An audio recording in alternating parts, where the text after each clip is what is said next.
जय हिंद। आज हम पढ़ने वाले हैं, जो शब्द पढ़े थे उसका आज आधार पढ़ने वाले हैं। क्या पढ़ने वाले बाबू? आधार। आज पढ़ने वाले हैं कि अर्थ के आधार पर। किसके आधार पे बाबू? अर्थ के आधार पे शब्द के कितने भेद होते हैं।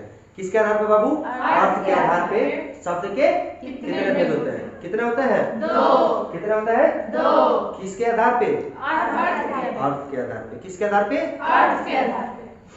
तो दो होते हैं, पहला सार्थक शब्द और दूसरा है निरर्थक शब्द। क्लियर? आज हम बात करने वाले सार्थक शब्द किसे कहते हैं। एक बार जो परिभाषा समझिए कि जिसका कोई निश्चित अर्थ हो उसे सार्थक शब्द कहते हैं। जैसे में देखिए, महान, पापा, माता, किताब आदि। हम समझते हैं कि सार्थक शब्द उसे कहते हैं जिसका निश्चित कुछ अर्थ हो, मतलब कि सही अर्थ हो, उसको सार्थक बोलते हैं। जैसे बोलते हैं, देखिए क्या कि आप एक उदाहरण लीजिए कि शिक्षा का मतलब आपको समझ में आ रहा है, जो हमें ज्ञान देते हैं। गुरु का मतलब समझ में आ रहा है, यानी जिस शब्द का अर्थ आपको समझ में आ जाए या जिनकी बातें, जिनकी आवाजें, मेरी आवाज समझ में आ रहा है ना, तो हम सार्थक बोले या निरर्थक?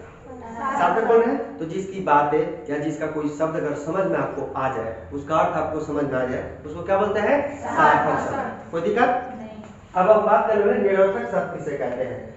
जिसका कोई अर्थ ना हो उसे निरर्थक शब्द कहते हैं। जैसे टीरो, मलक, नहर। अब इसको समझते हैं अपने तरफ से। निरर्थक का मतलब है जिसका अर्थ ही आपको समझ में ना आए। जैसे मतलब इसको बताइए, टीरो का अर्थ क्या होता है? कुछ नहीं समझ में आया आपको। अब जैसे मान चलिए बिलाई, एक बिलाई से बात कर रही है, च्याऊ म्याऊ भ्याऊ करके, तो समझ में आएगा आपको? नहीं आ रहा है, तो क्या हुआ? निरर्थक हुआ।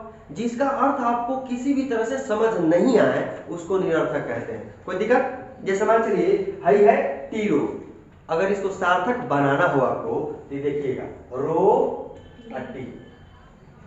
कोई दिक्कत? सार्थक हो गया। यानी जिसका अर्थ समझ में आ जाए उसको क्या बोलते हैं बाबू? सार्थक शब्द। और जिसका अर्थ ना समझ में आए निरर्थक शब्द। कितने लोग बैल जो है या कुत्ता बोलता है, रात में भों भों करता है, किसको समझ में आ जाता है कि क्या बोल रहा है? कुछ नहीं समझ में आता है। तो एक ही मतलब है, जिस